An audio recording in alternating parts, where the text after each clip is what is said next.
ማነው በችግር ያልደረስክለት ቤቱን ጓዳውን ጊዮርጊስ ያልባረክልን እንኳን ተማጽነን አርግልን ተብለን ዝምታን መስማት ታውቅ አጠገቤ ጎኔ በዙሪያዬ እንዳለሽ እንደርሱ ነው ልቤ እማ የሚያወራሽ አልቅሼ ሲቀለይ ነግሬሽ ውስጤ አትዘገይም ስትሰሪልኝ ቤቴ ሚስጥረኛዬ ነሽ ሚስጥረኛዬ ኪዳነ ምሕረት መጽናኛዬ ኪዳነ ምሕረት መጽናኛዬ አውቀዋለሁ ደጅሽ የእረፍት ቦታዬ ጽኑ ሰላም ጸጥታ ማግኛዬ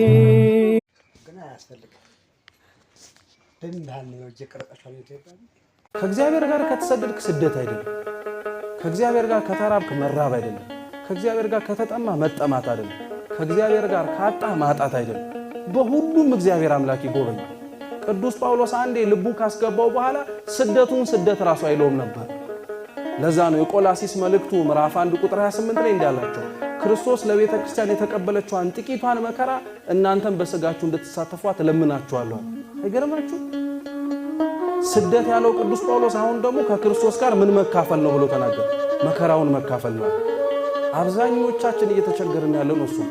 እግዚአብሔርን ከልቡ ያሳደደ ሰው ሁሉም ነገር ስደት ነው የሚመስል፣ ሁሉም ነገር ጭንቅ ነው የሚመስል፣ ሁሉም ነገር እሱ እንዲህ ስለሆነ የመጣበት ነው የሚሆነው። ለዛ አይደል እንደ አብዛኞቻችን በህይወታችን የሆነ ነገር ኮሽ ስትል እንዲህ ስለሆንኩኝ እኮ ነው